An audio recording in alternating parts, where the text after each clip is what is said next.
Bom dia, amantes da natureza e aquaponistas. Partimos agora, na sequência, para a revisão e ajustes nas camas de cultivo. E nesse sentido, mostraremos aqui a intimidade delas. Iniciamos nosso sistema com um sifão cálice construído com garrafa PET nas nossas camas de cultivo. Porém, observamos com o tempo que a pressão externa constante exercida pelas mídias e também o crescimento das raízes levam a uma deformação do plástico das mesmas.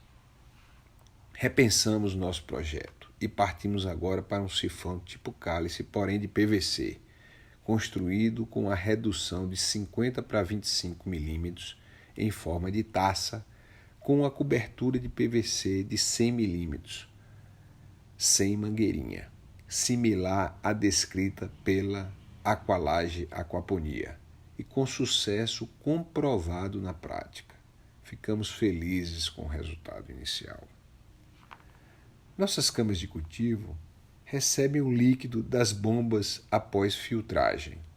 Nelas, temos uma camada mais profunda preenchida por pedaços de blocos cerâmicos com pedra brita por cima. Exceto na cama de cultivo que serve como reservatório para descarga no sistema NFT em canaletas, usamos a argila expandida. Mas qual a diferença entre essas duas mídias? Brita e argila expandida. A brita, pessoal, apesar de muito popular, é muito pesada e tem uma área de superfície considerada pequena.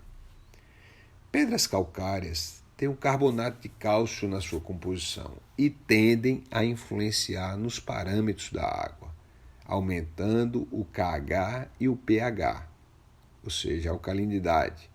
Isso serve para se opor à acidificação do meio em decorrência do processo de nitrificação e respiração dos peixes com a produção de CO2. Por outro lado, a argila expandida é bem mais leve, com área de superfície maior que a brita, porém como desvantagem tem um custo elevado. Aproveito aqui para falar de aspectos importantes referentes a camas de cultivo. Primeiro, o fluxo de chegada da água deve ser finamente ajustado, pois, se muito alto, pode comprometer a filtragem adequada. Segundo, no projeto das camas, estar atento ao sifão, pois seu entupimento por resíduos sólidos, raízes ou mídias podem levar a extravasamento da água e morte das raízes das plantas. Terceiro, evitar acúmulo de lodo, pois podem criar áreas anóxicas, ou seja, de baixa oxigenação, que são meios férteis para o crescimento de bactérias indesejáveis, aquelas que fazem o ciclo do enxofre, que é tóxico aos peixes, ou também da desnitrificação, que remove o fertilizante natural, que é o nitrato. Pessoal, existem 3 zonas nas camas de cultivo. A mais superficial de todas é a zona seca, que deve ter em torno de 2 a 5 centímetros de espessura.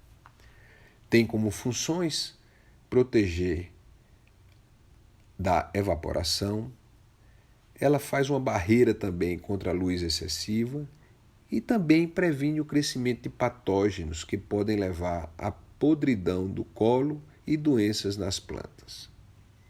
A segunda zona intermediária é a zona mista, seca-molhada, que está sempre sob o efeito maré, da inundação e drenagem. Esta é a principal área de nitrificação, aí onde as raízes crescem e existe a incorporação de nutrientes pelas raízes das plantas. Por fim, a mais profunda de todas as zonas é a zona molhada, aquela que vive permanentemente encharcada. Nesta, pode ocorrer acúmulo de resíduos sólidos e sob ação de bactérias heterotróficas que utilizam o carbono orgânico como fonte de alimento, fazem a mineralização da decomposição desses resíduos. Aqui, pessoal, chamo a atenção especial para o cultivo com alta densidade de peixes, ou seja, com alta biomassa, pois as bactérias que processam a matéria orgânica, as heterotróficas, podem não processar isso com a velocidade adequada, resultando em acúmulo da matéria orgânica, fazendo elevação da amônia, aumentando a demanda biológica por oxigênio. Mostra aqui no vídeo a intimidade das camas de cultivo com a densidade das raízes, mostrando o excelente filtro que é, tanto mecânico como biológico. Bom dia a todos. Inscrevam-se no canal para atualizações frequentes em primeira mão.